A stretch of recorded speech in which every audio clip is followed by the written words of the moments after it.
예, 오늘은 우리 성도들의 특권에 대해서 살펴보게 됩니다. 먼저 주 예수 그리스도의 십자가 복음을 믿으면 하나님 나라의 백성이요 또 하나님의 자녀가 되는 권세를 받게 됩니다. 요한복음 1장 12절을 보시면 영접하는 자 곧 그 이름을 믿는 자들에게는 하나님의 자녀가 되는 권세를 주셨으니, 하나님의 자녀가 된다라는 것이야말로 가장 큰 특권이지 않겠습니까? 그리고 그 특권 가운데 하나님께서는 우리로 하여금 계속해서 하나님의 말씀 가운데 자라게 하십니다. 무엇보다 믿음을 더하여 주시고요. 또 그 믿음의 대상 되신 하나님 자신을 더욱더 알아가며 영원한 생명을 얻었다라는 것을 알게 하시고 또 누리게 하시는 것입니다. 그리고 이러한 특권 가운데 정말 중요한 것은 앞서 말씀드린 대로 하나님을 안다라는 것입니다. 이것은 그냥 단순히 지식적으로가 아니라 정말 경험적으로도 알고요. 그리고 하나님을 정말 우리 영혼이 확실히 느끼고 또 하나님의 도우심을 경험한다라는 것입니다. 특별히 우리 기독교의 독특성이라고 했을 때는 지난번에 우리 이제 설교에서 나눴는데요. 은혜라고도 할 수 있지 않습니까? 물론 은혜이지만 보다 위에 그 은혜를 주시는 그 분, 우리 믿음의 대상, 그분이 누구이신지를 안다라는 것, 그리고 그분이 나와 어떤 관계를 맺고 있다라는 것, 이것이야말로 우리 성도들의 특권이고 또 우리 기독교의 가장 큰 독특성이다라는 것을 알게 됩니다. 제가 이제 신학교에 이제 들어갔는데요. 이제 일반 학교를 졸업하고 신학교에 들어가서 이제 배울 때에 가장 먼저 알려주는 것이 이제 믿음의 중요한 내용입니다. 그것은 이제 우리가 믿는 하나님, 우리 믿음의 대상이 누구냐라는 것입니다. 우리는 주 예수 그리스도가 우리의 구원자, 유일한 구원자라는 것을 압니다. 그런데 그것으로 멈추는 것이 아니라 예수 그리스도로 말미암아 하나님의 자녀이고 하나님의 백성이 되었다라는 것을 압니다. 그리고 그뿐만이 아니라 하나님께서 또한 우리 가운데 성령을 보내주셔서 성령이 우리 안에 계시면서 우리를 일평생 인도하시고 영원히 또 우리를 하나님의 친백성답게 또 하나님의 백성으로 살게 하신다라는 것을 알게 해주는 그러한 내용을 배웁니다. 그래서 이것을 이제 삼위일체 하나님에 대한 그런 어떤 그 성경의 그런 교리, 그러니까 성경의 핵심을 배우는 것이죠. 그러니까 삼위일체를 배운다라는 말씀입니다. 그러니까 우리가 다른 종교를 보면 뭐 이슬람 교회 같은 경우는 어떤 신을 믿죠? 알라신, 그냥 다니엘신이죠. 그 알라신. 그렇죠? 그렇게 믿고 또 다른 뭐 종교도 그냥 그 대상이 있습니다. 그런데 우리 기독교가 믿는 대상은 삼위일체입니다.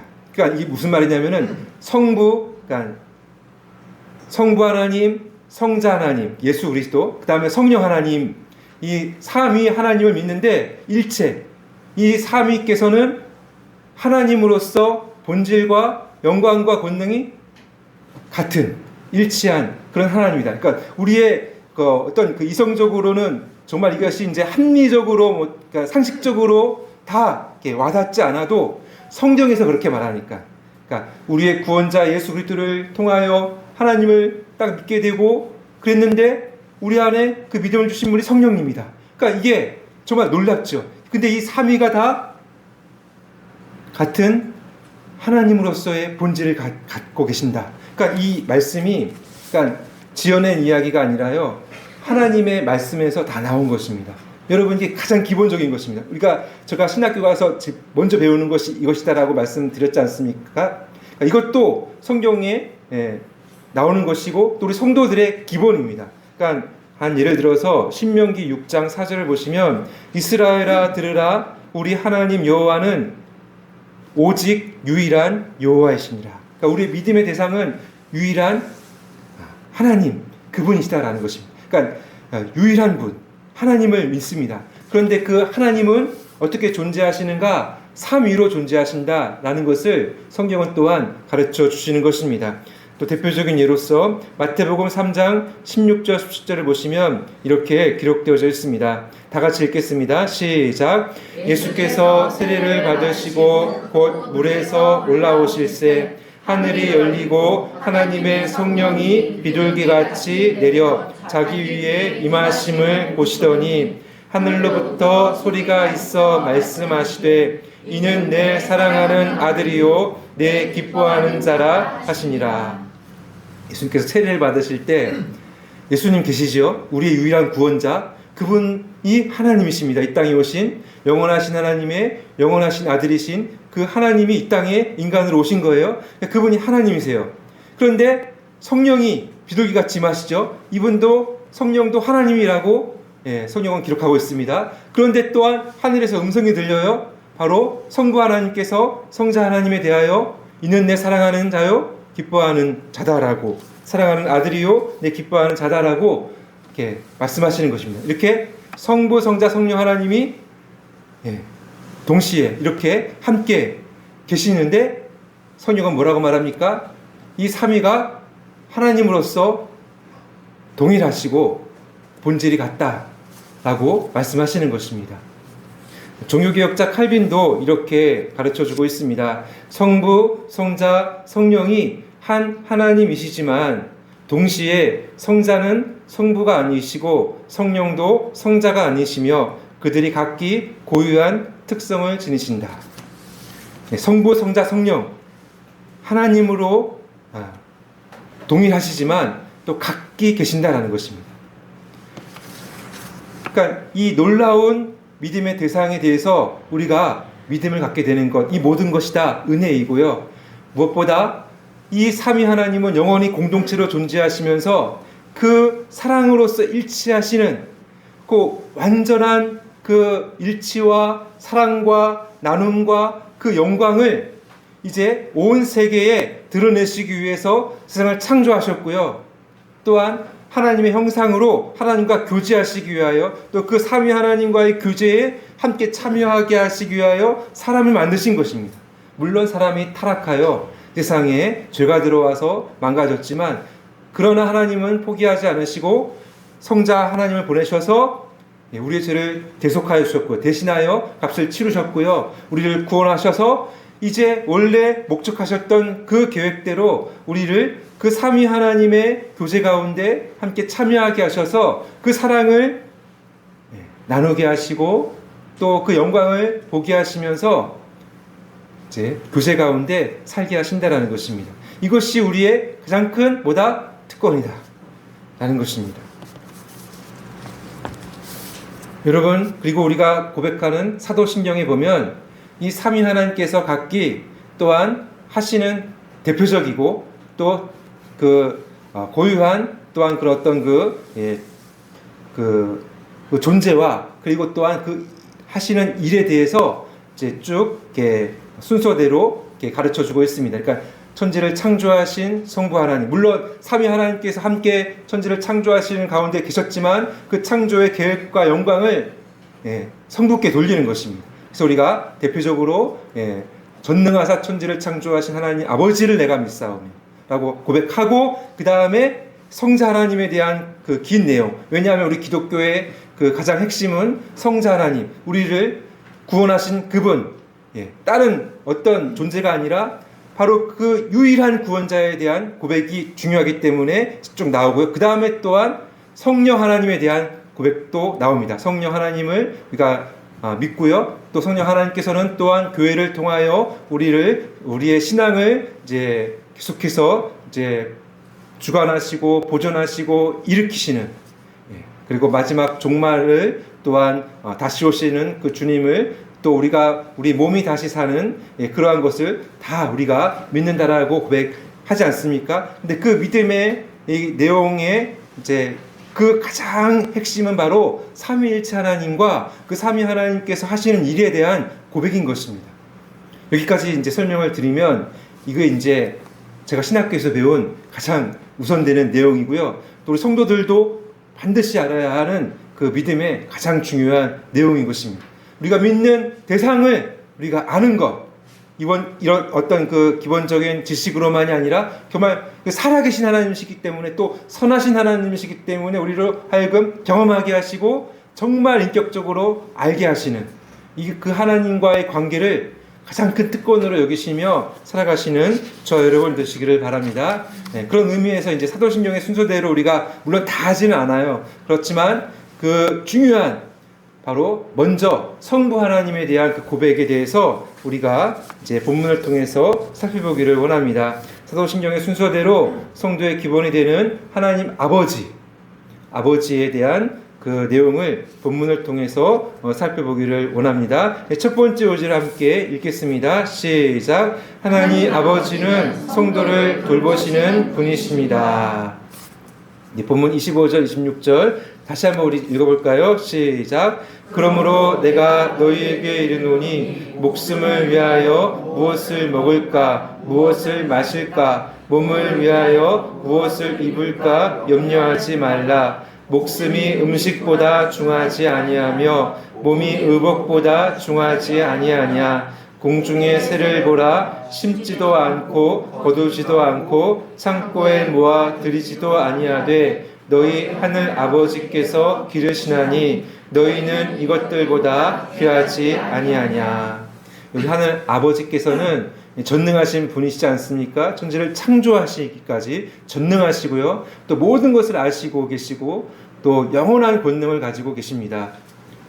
특별히 우리의 모든 일상은 또 우리가 예수님을 믿건 믿지 않건 우리 모든 사람들 가운데서 이 지구가 이제 계속되는 가운데 이 지구가 계속 이제 보존되는 가운데서는 하나님께서 일반적인 은총 가운데서요, 우리 모든 인류 가운데 자연의 은총을 주시지 않습니까? 자연을 이제 자연이 한순간에 멸망하지 않도록 보존하시고요.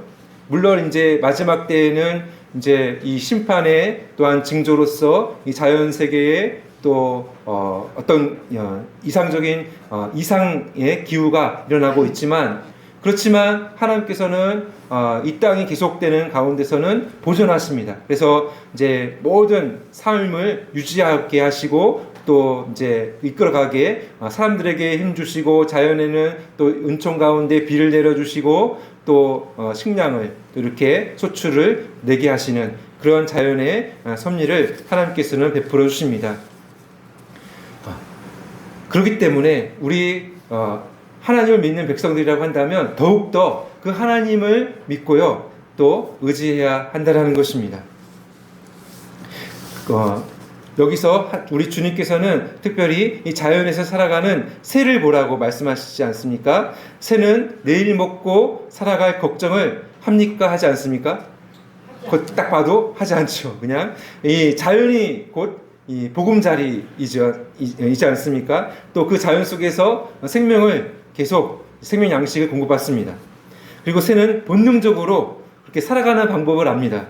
그래서 철새 같은 경우에는 때를 따라 수 킬로미터를 이제 날아다니면서 이제 그렇게 이렇게 자기 본능대로 이제 살아가는 것을 보게 됩니다. 이 모든 것은 하나님께서 그렇게 되도록 이렇게 이제 해주셨기 때문이다라고 볼 수 있는 것입니다.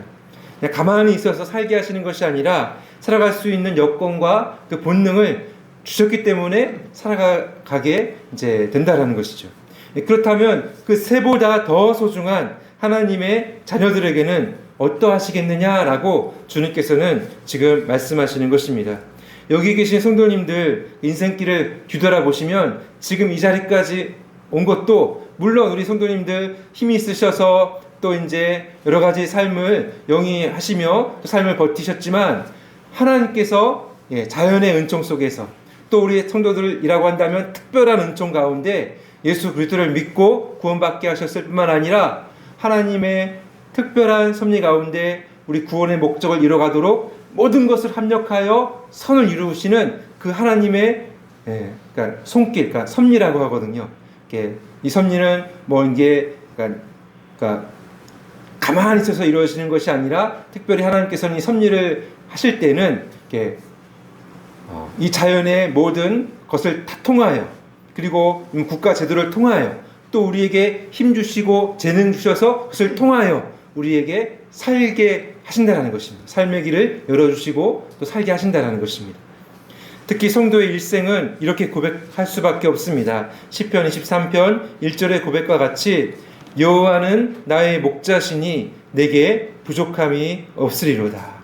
이 부족함이 없다라는 고백은요, 이 비교 평가가 아닙니다. 그러니까 우리에게 각자에게 맞는 각자에게 맞는 절대 평가입니다. 소유가 다른 사람에 비해서 이제 뭐 적어서 더 이렇게 만족하지 못하는 그런 게 아니라 소유의 어떤 것을 넘어서 각자에게 하나님께서 맞게 맞춰주신 것입니다. 이 성도에게는 이 성도에게 재능을 주셔서 달란트를 맡겨주신 것처럼 좀 많이 맡겨주실 수도 있고 또 적게 맡겨주실 수도 있지만 각각 맞게 채워주시고 맡겨주시고 그래서 우리의 인생이 부족함이 없게 하시는 것입니다. 비교해서는 안 되고요. 하나님 앞에서 우리의 인생은 정말 그렇습니다. 물론 우리 앞에는 계속해서 이제 우리가 구원의 완성에 이르기까지는 우리가 부족합니다. 연약하죠. 그래서 이제 세상의 어떤 흐름과 또 사탄의 또 영적인 어떤 그 눌림과 도전 속에서 이제 만족하지 못하고 또 불평할 수 있고요. 또 그렇게 이제 흔들릴 수가 있습니다. 그럼에도 불구하고 우리 주님께서 오늘 또 말씀하시지 않습니까? 우리 하나님 아버지의 자녀들이라고 한다면 그 하늘 아버지께서 섭리의 손길로 우리를 돌보시기 때문에 염려하지 말고 또 우리가 염려한다 할지라도 우리의 목숨이 더 길거나 짧거나 하지 않는다라는 것입니다. 그렇기 때문에 본문 27절을 보시면 이렇게 기록되어져 있습니다. 너희 중에 누가 염려함으로 그 키를 한 자라도 더할 수 있겠느냐. 여기 키는 수명입니다. 수명을 이제 가르쳐주는 말인데요. 그리고 그 한 자라도, 그러니까 길이, 이 길이는 생명의 길이 더할 수 없다라는 것입니다. 염려한다고 우리의 수명이 길어지거나 또 반대로 이렇게 짧거나 이렇게 되는 것은 다 하나님께서 생명을 주관하시기 때문에 우리에게 그것이 있지 않다라는 것입니다. 또한 인생이 이제 바라는 가장 높은 삶의 질을 또 우리가 생각할 수 있습니다. 그러니까 우리의 몸을 위해서, 우리의 몸의 필요를 위해서 뭐 옷이나 또 모든 뭐 주거 환경이나 이런 것을 이렇게 간절히 바라는데요. 그것도 어떻게 보면은 대단한 것 아니다라고 주님께서는 단적인 예를 들어서 이렇게 말씀하시는데 그 예로 드는 것이 이제 들에 핀 꽃입니다. 근데 무엇을 또 비교해서 예를 드시냐면은 솔로몬의 영광. 그러니까 솔로몬의 영광은요, 여러분 솔로몬이라고 들어보셨죠? 엄청난 부와 엄청난 지혜와 엄청난 영광을 가진 그런 사람이었습니다. 하고 싶은 거 다 했습니다. 그런데 솔로몬이 가진 그 영광보다 오히려 무엇이 더 낫다? 들에 핀 꽃이 더 낫다. 왜요? 하나님이 그 꽃을 피우시고 만드신 걸 보라는 것입니다. 정말 우리가 나중에도 보겠지만 이 꽃의 그 구조와 그 모양과 그 디자인은요, 창조주 하나님의 솜씨가 다 들어가 있는 것입니다. 그 영광은요, 사람이 만들어낼 수 없습니다. 그렇기 때문에 사람들이 만들어내고 사람들이 원하는 솔로몬의 영광과 비교할 수 없는, 오히려 그것이 더 나은 그러한 영광스러움입니다. 근데 그 풀조차 또 아궁이에 들어갈, 이렇게 마르면 아궁이에 들어갈 그 풀조차 그렇게 입히시고 영광스럽게 하시는 하나님이시라고 한다면, 하나님의 자녀들인 성도들에게는 그 몸을, 그 생명을 얼마나 더 각자에게 맞게 부족함 없게 영광스럽게 하시지 않겠느냐라는 것입니다. 물론 마지막 완성은 그 부활, 그날은 정말 이제 완전한 완성이고 우리 몸이 아프지 않고 쇠하지 않고 영원하게 살죠. 그러나 이 땅 가운데서도 하나님은 우리의 생사화복을 주관하시는 분이시다라는 것입니다. 본문 30절을 보시면 이렇게 기록되어져 있죠. 오늘 있다가 내일 아궁이에 던져지는 들풀도 하나님이 이렇게 입히시거든 하물며 너희일까 보냐 믿음이 작은 자들아. 그러니까 믿음이 약해지면 자동으로 우리는 세상을 또 비교 평가를 하면서 나는 왜 없지? 나는 왜 이렇게 살까라고 하면서 이렇게 됩니다. 그러나 그런 것이 없으려면 하나님의 은혜 가운데 우리 믿음을 더 해야 됩니다. 하나님이 돌보신다라는 그 믿음, 하나님께서 우리 아버지가 되신다라는 믿음, 또 성자 하나님 우리 영원한 중보자가 되신다라는 그 믿음, 또 성령 하나님 나와 함께 하시고 나를 떠나지 않으시고 나에게 말씀을 들어 깨닫게 하시고 나를 인도하신다라는 그 믿음, 그것이 있으면 우리는 흔들리지 않을 수 있다라는 것입니다. 또 계속해서 보면 31절, 32절을 보시면 그러므로 염려하여 이르기를 무엇을 먹을까, 무엇을 마실까, 무엇을 입을까 하지 말라. 이는 다 이방인들이 구하는 것이라 너희 하늘 아버지께서 이 모든 것이 너희에게 있어야 할 줄을 아시느니라. 하나님이 아신다는 것입니다. 나보다 나를 더 잘 아시고 나의 인생길 앞을 또 예비하시고 또 목적하신 대로 우리를 훈련하시는 그 하나님께서 계시기 때문에 우리는 다른 하나님 없이 살아가는 사람들과 같이 살지 말라라는 것이죠. 예수 그리스도를 정말 이 땅에 보내셔서 피로 값주고 사신 우리 예수님짜리 인생 아닙니까? 하나님의 자녀들을 어떻게 입히시지 않고 어떻게 먹이시지 않겠느냐라는 것입니다. 그 하나님이 우리를 인도하신다라는 것입니다.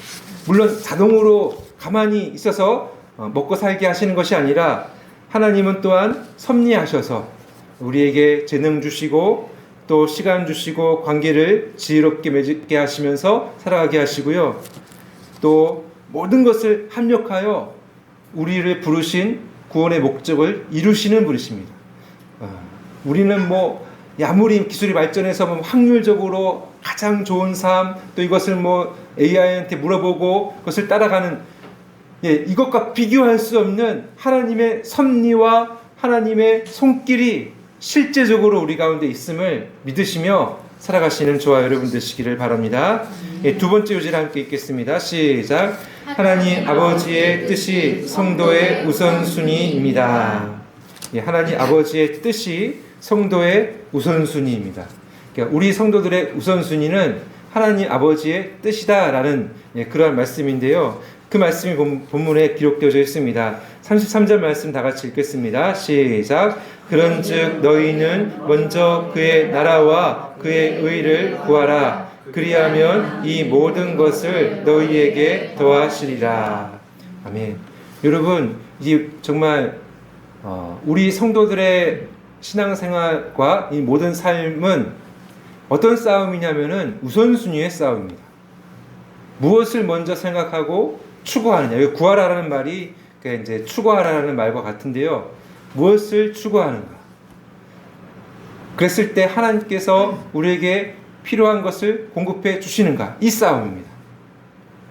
여러분, 우리가 만약에 다른 것을, 그러니까 성경에서 말하는 것 아닌 내 마음, 내 소원대로 살아가다 보면 딱 막히는 지점이 많습니다.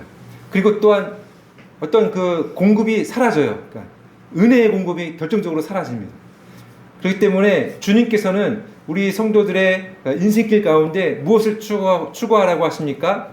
먼저 우선하여서 이제 그의 나라와 그의 의를 구하라라고 하십니다. 그러니까 이 하나님 나라 그리고 그의 그 의라고 했을 때 이것이 이제 쉽게 설명드리면 공통적으로 말하는 것은 구원입니다. 그러니까 하나님 나라의 구원의 역사, 주 예수 그리스도로 말미암아 이 땅에 이루어진 그 구원의 역사를 위하여, 물론 개인적으로도 구원이 적용되어야 하겠지만 적용된 성도들이라고 한다면 교회를 통하여 또 성령을 통하여 영적으로 확장되어져 나가는 하나님 나라, 또 그 하나님 나라의 백성답게 살아가는 그러한 것을 우선으로 하고요. 또 그 의라는 것도 구원으로 공통적으로 생각을 한다면 하나님께서 예수 그리스도를 통하여 우리에게 주신 그 구원의 의로움, 법적으로 우리는 하나님 앞에 이제 하나님께 받아들여지는 그 의로움, 내가 만들어낸 것이 아니고 내 안에 있는 것이 아닌 그 의로움, 그리고 그것 또한 하나님의 자녀다운 또 올바른 또 어떻게 보면은 하나님의 자녀다운 그러한 모습, 또 의의 열매라고도 말씀드릴 수가 있지 않습니까? 이러한 것들, 구원의 역사와 또 구원받은 것에 대한 감사와 또 구원받은 백성다운 또 그런 어떤 삶을 먼저 생각을 하고 있으면 하나님께서 그 삶 가운데 필요한 모든 공급을, 은혜의 공급, 또 지혜의 공급, 또 관계의 공급, 삶의 또 여건과 삶의 길을 또 기회를 열어주시는 것, 이런 걸 다 베풀어 주신다는 것입니다. 그게 약속입니다. 이 모든 것들을 다 더하여 주신다. 먼저 그것을 추구할 때, 또 그 추구하도록 그렇게 해 주신다는 것입니다. 그것이 또한 하나님의 영광을 돌리는 삶이기 때문에, 그것이 또한 우리의 구원의 목적이고 또 이 세상을 창조하신 또 하나님의 목적이기 때문에, 특별히 우리는 이러한 삶을 살아가면서 예수님을 닮아가는 또 삶을 살아갈 수 있습니다. 예수님께서는 이 땅에 오셔서 우리와 같은 인생을 사셨지 않습니까? 그렇기 때문에 예수님을 보면서 우리는 그분이 먼저 그의 나라와 그의 의를 구하면서 사셨다라는 것을 알고요. 그리고 그분을 우리가 믿는다라고 한다면 우리 영원한 구원의 중보자이실 뿐만 아니라 또한 우리가 닮아가야 할 또한 분이다라는 것을 우리가 알게 되죠. 실제로 예수님께서는 이 땅에 오셔서 처음 공생애를 시작하실 때에 세례 요한에게 이제 세례를 받으시죠. 앞서 제가 이제 말씀 전에 그 세례 받으셨을 때에 나타난 그 삼위 하나님의 이제 그 역사를 이제 말씀드렸지만, 그 세례 받으실 때 예수님께서는 이렇게 말씀을 하셨습니다. 마태복음 3장 14절 15절을 보시면, 요한이 말려 이르되 내가 당신에게서 세례를 받아야 할 터인데 당신이 내게로 오시나이까? 예수께서 대답하여 이르시되 이제 허락하라. 우리가 이와 같이 하여 모든 의를 이루는 것이 합당하니라 하시니 이에 요한이 허락하는지라. 그러니까 예수님께서는 하나님이신데 세례 요한에게 세례를 받으십니다. 그러니까 이제 그것 또한 우리 인간의 자리에서 우리 인간을 구원하시기 위한 그 대표로서의 그 일을 시작하신다라는 그 의미에서, 또 그 모든 의를 이루신다라는 것은 하나님의 모든 구원의 계획과 그것을 이제 다 성취하시기 위한 일을 시작하신다라는 그 의미에서 이렇게 말씀하시거든요. 그러니까 예수님은 항상 이 땅에 오셔서 항상 하나님 아버지의 그 뜻을 위해서, 하나님 나라를 위해서 사셨다라는 것입니다.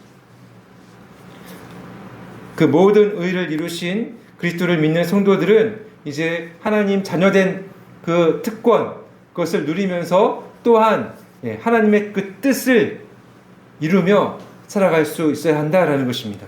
근데 그 뜻은 또한 우리가 이제 대표적으로 우리가 데살로니가전서 5장 16절 18절을 보시면 이렇게 또한 기록되어져 있습니다. 다 같이 함께 읽겠습니다. 시작. 항상 기뻐하라. 쉬지 말고 기도하라. 범사에 감사하라. 이것이 그리스도 예수 안에서 너희를 향하신 하나님의 뜻이니라.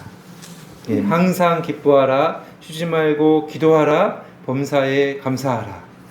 이 말씀에 대해서 또 많은 또 내용이 있지만 이제 약해서 우리가 기쁨과 기도와 감사로 살아가는 이 삶이야말로 우리가 하나님의 뜻이다라는 그런 것을 알고요.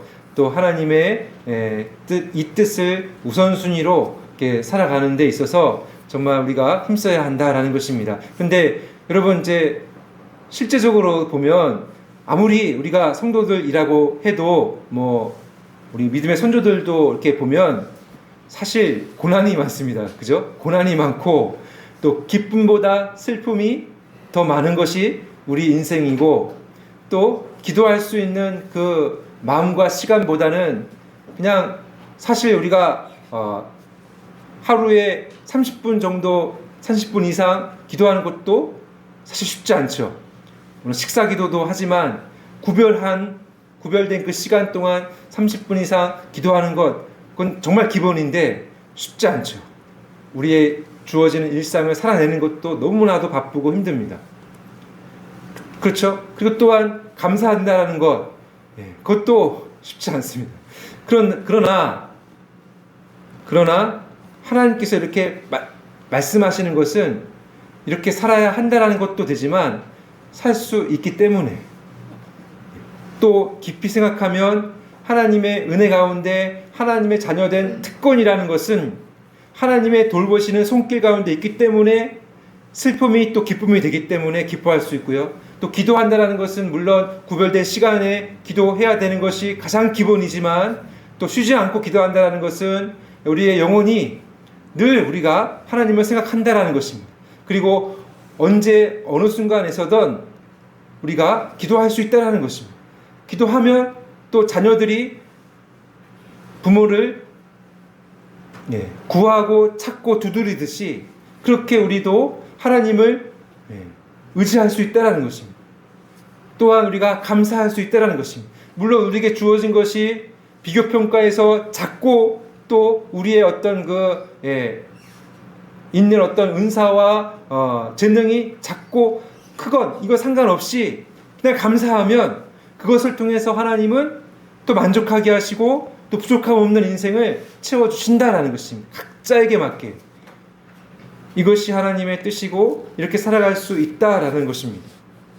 그리고 이렇게 살아갈 때에 하나님께서 주시는 또 특별한 은혜가 있습니다. 우리 하나님의 백성들이라고 한다면 연단하시는 은혜가 있습니다. 이게 이제 왜 은혜냐면은요, 하나님의 자녀들이 아니다라고 한다면 우리가 볼 때도 그냥 옆집 자녀는 어떻습니까? 물론 관심도 있지만 그렇게 큰 관심은 없죠. 그죠? 그러나 우리 자녀라고 한다면 관심을 늘 갖지 않습니다. 마찬가지로 하나님의 자녀들은 하나님께서 늘 관심을 갖습니다. 그렇기 때문에 내버려 두진 않아요. 가만히 그냥 내버려 두진 않아요. 이 말은 무슨 말씀이냐면은 자기 마음대로 살아가도록 두지 않는다라는 것입니다. 그리고 잘못 살아가면 반드시 징계하신다는 것입니다.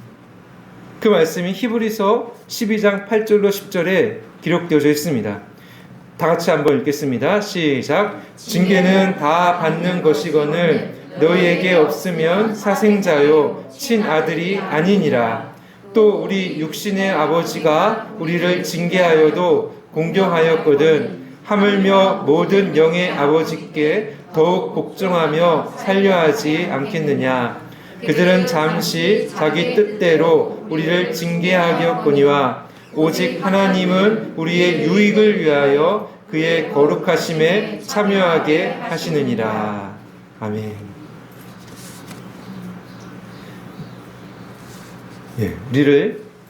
우리 이제 처음에는 이제 말씀으로 가르쳐 주십니다. 말씀을 깨닫게 하시고 말씀대로 살게 하시고 말씀으로 가르쳐서 깨닫고 고쳐지지 않으면 어떻게 하실까요? 삶에 어떤 그 사인이 옵니다. 또 뭐 관계에 사인이 오고 뭐 갑자기 막 하던 잘 되던 일이 또 막히게 되기도 하고, 그때는 원망하지 마시고 쉬지 말고 기도하라. 그때 기도하시면 됩니다. 그때도 기도하시면 되는 것입니다. 그리고 주님께서 뭐라고 말씀하십니까? 오늘을 살게 하십니다. 내일 염려 내일이 하게 하고, 그러니까 내일도 하나님 도와주실 것이기 때문에 염려하지 말고 오늘 당하는 여러 가지 어려움 또 인내해야 하는 그 상황을 감내해라 라는 것입니다. 34절에 보시면 그러므로 내일 일을 위하여 염려하지 말라. 내일 일은 내일이 염려할 것이요 한날의 괴로움은 그날로 족하니라.